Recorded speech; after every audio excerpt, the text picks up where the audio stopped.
സമരം 37ാമത്തെ ദിവസമാണ് ഇന്ന്. 13ാമത്തെ ദിവസമാണ് നിരാഹാരം ഇരിക്കുന്നത്. ഇത്രയും ദിവസം വൈകിപ്പിച്ചു എന്നുള്ളതിൽ വളരെ വിഷമമുണ്ട് ഞങ്ങൾക്കെങ്കിലും ഒരു ചർച്ച നല്ല രീതിയിൽ അവസാനിപ്പിക്കാൻ കഴിഞ്ഞു എന്നുള്ളതിൽ വളരെ സന്തോഷമുണ്ട്. ഇതിനകത്ത് നിരാഹാര സമരമാണ് അവസാനിപ്പിച്ചിരിക്കുന്നത്. നമ്മൾ ആവശ്യപ്പെട്ട ഡിമാൻഡ്സ് നേരത്തെ പറഞ്ഞിരുന്നു. 1:25 എന്ന് പറയുന്ന റേഷ്യോ കുറയ്ക്കലുമായി ബന്ധപ്പെട്ട് ഡിവിഷൻ ഫോൾ സംഭവിച്ച സ്കൂളുകളിൽ മാത്രം നടപ്പിലാക്കുക, അതും ഗവൺമെന്റ് സെക്ടറിൽ മാത്രം നടപ്പിലാക്കുക. അത് ഗവൺമെന്റിന് ഒരു ബാധ്യതയാവുന്ന വിഷയമല്ല. അതുപോലെ തന്നെ HTV ഹെഡ് ടീച്ചർ വാക്കൻസി എന്ന് പറയുന്ന പോസ്റ്റ്, അതും ഡെയിലി വേജ് വർക്ക് ചെയ്യുന്ന പോസ്റ്റുകളാണ്. അതിനകത്ത് സാലറി കൊടുക്കുന്നുണ്ട്. അതൊരു പോസ്റ്റ് ക്രിയേഷൻ അല്ല. ഇതുമായി ബന്ധപ്പെട്ട ഒരു ഫയല് ഇപ്പൊ സെക്രട്ടേറിയറ്റിലുണ്ട്. അതേപോലെ 1:1 എന്ന് പറയുന്നത് അവര് പറയുന്ന എയ്ഡഡിന് പ്രൊട്ടക്ഷൻ കൊടുക്കുന്ന ഒരു അതുമായി ബന്ധപ്പെട്ട ഒരു സൊല്യൂഷനാണ് 1:1 എന്ന് പറയുന്നു. നമ്മൾ ആവശ്യപ്പെട്ടിരുന്നു ഗവൺമെന്റിൽ പ്രൊട്ടക്ഷൻ ചെയ്യാമെങ്കിൽ എന്തുകൊണ്ട് ഗവൺമെന്റ് എയ്ഡഡിൽ പ്രൊട്ടക്ഷൻ ചെയ്യാമെങ്കിൽ എന്തുകൊണ്ട് ഗവൺമെന്റ് സെക്ടറിൽ ഇങ്ങനൊരു പ്രൊട്ടക്ഷൻ അനുവദിക്കുന്നില്ല എന്ന് ചോദിച്ചപ്പോൾ അവര് തീർച്ചയായിട്ടും ഇങ്ങനൊരു വിഷയം ഇതുവരെ ശ്രദ്ധയിൽപ്പെടാത്തതുകൊണ്ട് ഇനി ഇതുമായി ബന്ധപ്പെട്ട് പ്രൊട്ടക്ഷനുമായി ബന്ധപ്പെട്ടിട്ടുള്ള ഒരു സംവിധാനം ഉണ്ടാക്കുമെന്നാണ് പറഞ്ഞത്. അടുത്തത് ലിസ്റ്റ് നീട്ടുന്നതുമായി ബന്ധപ്പെട്ട വിഷയം. അത് ലിസ്റ്റ് കാലാവധി തീരുന്ന സമയത്തും മുറയ്ക്ക് തീർച്ചയായിട്ടും 2 അധ്യയന വർഷങ്ങൾ നഷ്ടപ്പെട്ടു. അതുകൊണ്ട് അത് പരിഗണിക്കുമെന്നുള്ളൊരു ഉറപ്പ് തന്നിട്ടുണ്ട്. പിന്നെ നോട്ടിഫിക്കേഷനുമായി ബന്ധപ്പെട്ട വിഷയം, നോട്ടിഫിക്കേഷൻ ഉറപ്പായിട്ടും നീട്ടിവെക്കുമെന്ന് തന്നെയുള്ള ഒരു ഉറപ്പ് തന്നിട്ടുണ്ട്. അപ്പം അദ്ദേഹം നിങ്ങളെയൊക്കെ കാണാൻ നിൽക്കുകയായിരുന്നു. നിങ്ങൾക്ക് അതിൻ്റെ അകത്ത് കയറാൻ പറ്റിയില്ല എന്നുള്ളത് കൊണ്ടാണ് ഇവിടെ വന്ന് ഇങ്ങനെ ഒരു കാര്യങ്ങൾ പറയേണ്ടി വന്നത്. നിരാഹാരം അദ്ദേഹം വെള്ളം തന്നു. നിരാഹാരം ഞാൻ അവസാനിപ്പിക്കുന്നു.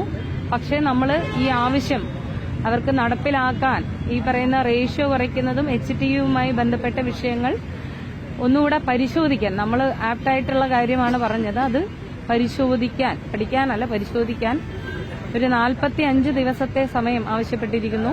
അപ്പോൾ ഇന്നു മുതൽ 45 ദിവസം എന്ന് പറയുമ്പോൾ സെപ്റ്റംബർ 24 എന്ന് പറയുന്ന ദിവസമായി തീരും. അതിനുള്ളിൽ തന്നെ ഈ 45 ദിവസം എത്തിക്കാതെ അതിനുള്ളിൽ തന്നെ ഇതുമായി ബന്ധപ്പെട്ട ഡാറ്റകളൊക്കെ നിലവിൽ ഗവൺമെന്റിന്റെ കയ്യിലുണ്ട്, വിരൽ തുമ്പത്തുണ്ട്. അപ്പോൾ അതിനുള്ളിൽ തന്നെ ഈ വിഷയങ്ങൾ ഞങ്ങൾക്ക് അനുകൂലമായ രീതിയിൽ തന്നെ പരിഗണിക്കപ്പെടുമെന്നുള്ള വിശ്വാസത്തോടുകൂടി ഞങ്ങളിവിടെ തുടരുമെന്ന് തന്നെയാണ് ഗവൺമെന്റിനോട് അറിയിച്ചിരിക്കുന്നത്. സമരം, പ്രതിഷേധമോ പ്രകടനമോ ഉണ്ടാവില്ല. പക്ഷെ ഞങ്ങൾ ഇവിടെ ദിവസം എണ്ണി തുടരും. ഇതിനകത്ത് അനുകൂലമായ നടപടി എത്രയും പെട്ടെന്ന് തന്നെ ഉണ്ടാകുമെന്നുള്ള വിശ്വാസത്തോടുകൂടി തന്നെ നിരാഹാരം ഇന്ന് അവസാനിപ്പിക്കും. സമരമായി നടത്തില്ല, പകരം നിങ്ങളുടെ പ്രസൻസ് ഇവിടെ ഉണ്ടാവും. സമരം, പ്രതിഷേധമോ പ്രകടനങ്ങളോ ആയി തുടരില്ല. സമാധാനപരമായി ഞങ്ങൾ ഇവിടെ തുടരും. സെപ്റ്റംബർ 24 തീരുമാനമായില്ലെങ്കിൽ 25 മുതൽ ഉള്ളൂ പിന്നെ സമരത്തെക്കുറിച്ചുള്ള ആലോചന. തീർച്ചയായിട്ടും, കാരണം നമ്മളെ പരിഗണിക്കും എന്നുള്ളൊരു ബോധ്യത്തിലാണ് നമ്മൾ ഇതെല്ലാം ഡയല്യൂട്ട് ചെയ്യുന്നതും ഈ നിരാഹാര സമരം അവസാനിപ്പിക്കുന്നതും. അപ്പൊ ആ പരിഗണന പ്രതീക്ഷിക്കുന്നു. അല്ലാത്ത പക്ഷം നമ്മളത് ആലോചിക്കും. ഇനി എങ്ങനെയാണ് തുടരേണ്ടത് എന്നുള്ള കാര്യം പിന്നീട് ആലോചിക്കും. നിലവിൽ സമരം എന്നുള്ള രീതിയിൽ സമരം അവസാനിപ്പിക്കൂല. സമരത്തിലെ പ്രതിഷേധമോ പ്രകടനങ്ങളോ ഉണ്ടാവില്ല. ഇവിടെ മുദ്രാവാക്യം വിളികളോ അല്ലെങ്കിൽ വേറെ പ്രകടനങ്ങളോ ഇതുമായി ബന്ധപ്പെട്ട് ഉണ്ടാവില്ല. നമ്മൾ ഇവിടെ തുടരും സമരമായി തന്നെ. സമരം എന്ന് പറഞ്ഞാൽ ഡൈല്യൂട്ട് ചെയ്തുകൊണ്ട് നമ്മളിവിടെ തുടരും. നേരത്തെ നമ്മൾ രാവും പകലും ഇവിടെ തന്നെയാണ്. നിരാഹാര സമരമാണ്. ഇത്രയും ഉദ്യോഗാർത്ഥികളുടെ പ്രസൻസ് ഇവിടെ ഉണ്ടായിരുന്നു. നിങ്ങളൊക്കെ കണ്ടിട്ടുണ്ടാവും. ഇതിന്റെ ഭാഗമായി ഒരുപാട് പ്രതിഷേധ പ്രകടനങ്ങൾ ഉണ്ടായിരുന്നു. ഒരുപാട് സാമൂഹിക പ്രവർത്തകർ ഇതിനെ പിന്താങ്ങി, ഒരുപാട് രാഷ്ട്രീയ പ്രവർത്തകർ, യുവജന സംഘടനകൾ, വ്യക്തികൾ, സെലിബ്രിറ്റീസ് എല്ലാവരുടെയും പൊതുവിഷയമായി ഇതൊരു സാമൂഹിക പ്രശ്നമായി തന്നെയാണ് ഈ സമരം മുന്നോട്ട് കൊണ്ടുപോയത്. അതിനകത്ത് ഡയല്യൂഷനാണ് നമ്മൾ ഉദ്ദേശിക്കുന്നത്. ഇത് ഇവിടെ നമ്മളിവിടെ കണ്ടിന്യൂ ചെയ്യും. ഇവിടെ ഉണ്ടാവും, ഇവിടെ പ്രസൻസ് ഉണ്ടാവും.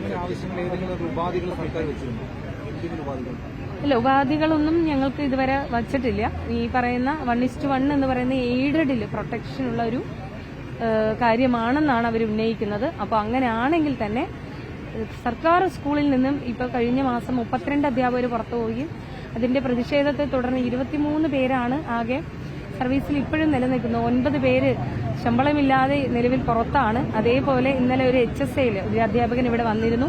അദ്ദേഹം ഇതേ പ്രശ്നത്തെ തുടർന്ന് പുറത്താണ്. അങ്ങനെ ഒരു സംവിധാനം തീർച്ചയായും ഗവൺമെന്റിന്റെ ഭാഗത്തു നിന്നുണ്ടാവണം, ഗവൺമെന്റ് സെക്ടറിൽ ഉണ്ടാവണം. ഒരു അധ്യാപകനും ഈ പറയുന്ന സർവീസിൽ കയറിയതിനു ശേഷം പുറത്തു പോവേണ്ട ഒരു സാഹചര്യം ഉണ്ടാവരുത്. അവർക്ക് തീർച്ചയായും ഒരു പ്രൊട്ടക്ഷൻ വേണം. അതുമായി ബന്ധപ്പെട്ട് തീർച്ചയായും പഠിച്ച് ഇതിന് വേണ്ട ഉപാധികൾ ഉണ്ടാക്കുമെന്നുള്ളൊരു കാര്യം കൂടെ നമ്മളോട് പറഞ്ഞിട്ടുണ്ട്.